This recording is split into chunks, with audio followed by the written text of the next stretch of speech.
Praise the lord. దేవుని పరిశుద్ధ నామానికి మహిమ కలుగునుగాక. అనుదిన దైవ కృపా కార్యక్రమం ద్వారా ఈ దినం దేవుని మాటలు వింటున్న దేవుని బిడ్డలు ఆత్మీయులైన మీ అందరికీ పేరు పేరున ప్రత్యేకమైన వందనాలు తెలియపరుస్తున్నాం. నా దేవుడు నిశ్చయముగా మిమ్మల్ని ఆశీర్వదించునుగాక. దినవృత్తాంతాల మొదటి గ్రంథం 16వ అధ్యాయం 34వ వాక్యంలో యెహోవా దయాళుడు, ఆయన కృప నిరంతరముండును అని ఈ వాక్య భాగంలో రాయబడి ఉంది. మరి మన దేవుడు దయగలిగిన దేవుడు.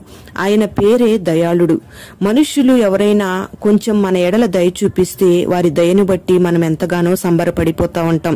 కానీ వారి దయ కొద్ది కాలం మాత్రమే ఉంటుంది.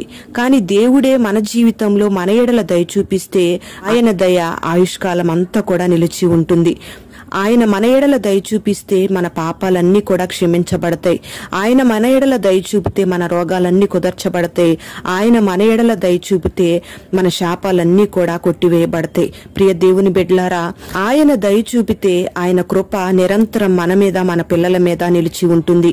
మరి మనం ఇబ్బందుల్లో ఉన్నప్పుడు, బలహీనతల్లో ఉన్నప్పుడు, కృంగిన పరిస్థితుల్లో ఉన్నప్పుడు, నష్ట సమయంలో ఉన్నప్పుడు మనుషులందరూ ఏమంటారంటే, మన మీద దయ చూపకపోగా వీళ్ళు ఏం పాపం చేశారో, ఇలా జరగాల్సిందే అని మన మీద పగ తీర్చుకోవాలని చూస్తారు. ప్రియ దేవుని బిడ్డలారా, మరి మన యేసయ్య ఎంతటి దయగలిగిన వాడంటే, పాపంలో పట్టబడిన ఒక స్త్రీని ధర్మశాస్త్రం ప్రకారం రాళ్లతో కొట్టి చంపాలి అని ఆనాడు ప్రజలందరూ కూడా ఆమెను యేసయ్య దగ్గరకు తీసుకుని వచ్చినప్పుడు యేసయ్య ఆమెను శిక్షించకుండా వాళ్ల నోళ్లు మూయించేటట్లుగా, మీలో పాపం లేనివాడు మొదట ఈమె మీద రాయి వేయండి అని చెప్పినప్పుడు వాళ్ళందరూ కూడా ఆమెను శిక్షించకుండా వెళ్లిపోయారు.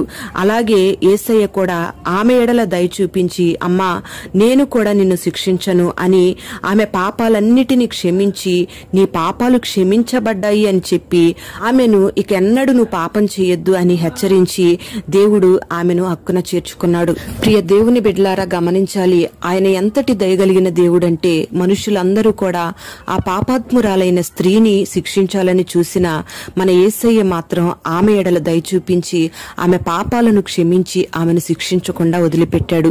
ఎందుకంటే మనము ఆయన చేతులతో నిర్మించుకున్న వారం, ఆయన ద్వారా రూపించబడిన వారం, ఆయన రూపంలో ఉన్నవారం. అందుకే మనము కూడా ఆయన సారూప్యతలోకి వచ్చి ఆయన వలె మార్చబడాలని, ఆయన మహిమ ఎదుట మనల్ని నిలవబెట్టుకోవాలని మన పాపాలన్నిటినీ క్షమిస్తూ ఉన్నాడు. మన ఎడల జాలి చేసుకుని మన ఎడల దయ చూపిస్తూ ఉన్నాడు. పాపములోనే జీవించాలని, పాపంలోనే మరణించాలని, పాపం ద్వారా వచ్చే శిక్షను అనుభవించాలని ఆయన కోరుకునే దేవుడు కాదు. అందుకే ఈ దినాన నీ ఎడల జాలి చేసుకుని నిన్ను కనికరించబోతున్నాడు, నీ ఎడల కృప చూపబోతున్నాడు. ప్రియ దేవుని బిడ్డలారా, మరి ఈ దినాన ఎటువంటి బలహీనతల మధ్యలో ఉన్నా, మనుషులందరి చేత నువ్వు తృణీకరించబడుతూ ఉన్నా, మనుషులందరి ద్వారా నువ్వు అపహసించబడుతూ ఉన్నా, నీకు కలిగిన బలహీనతలను బట్టి అందరూ నిన్ను హేళన చేస్తూ నిన్ను శిక్షించాలని చూస్తూ ఉన్నా, నా దేవుడు నీ ఎడల జాలి చేసుకుని నీ ఎడల దయ చూపించి నీ శిక్షను కొట్టివేసి, నీకు కలిగిన ఆ బలహీనతలోంచి, ఆ పాప సంబంధమైన అనుభవాల్లోంచి, ఆ రోగపు పరిస్థితుల్లోంచి, ఆ రోగ బలహీనతల్లోంచి, ఆ అపాయపు పరిస్థితుల్లోంచి, ఆర్థికమైన ఇబ్బందుల్లోంచి, నీ కుటుంబంలో ఉన్న అసమాధాన పరిస్థితుల్లోంచి ఆయన నిన్ను లేవనెత్తాలని కోరుకుంటున్నాడు. మరి దయగలిగిన దేవుని వద్దకు నువ్వు రాగలిగితే ఈ దినాన ఆయన నీ ఎడల దయ చూపించి నీ బలహీనతలన్నిటినీ కొట్టివేసి నిన్ను ఆశీర్వదించబోతున్నాడు. ఆయన కృప నీ మీద, నీ పిల్లల మీద తరతరాలు ఉండేటట్లుగా నీ ఎడల దయ చూపించబోతున్నాడు. నీకు కలిగిన ప్రతి పాపాన్ని, శాపాన్ని, రోగాన్ని, బలహీనతలన్నిటినీ ఈ దినాన కొట్టివేయబోతున్నాడు. మరి అట్టి కృప ఈ దినాన దేవుడు నీకు దయచేయునుగాక. ప్రార్థన. పరిశుద్ధుడవైన తండ్రి, ప్రేమ కలిగిన దేవా, నీకు స్తోత్రం చెల్లిస్తున్నాం. ఈ దినాన ఈ మాటలు విన్నని బిడ్డలందరినీ మీరు ఆశీర్వదించండి. దయగలిగిన దేవునిగా మా కొరకు దిగి వచ్చిన గొప్ప దేవుడవు. మా పాపాలన్నిటినీ క్షమించుటకు సమర్థుడవు. మా రోగాలన్నిటినీ భరించుటకు శక్తి కలిగిన దేవుడవు. మా శాపాలన్నీ కొట్టివేయుటకు సమర్థుడవు.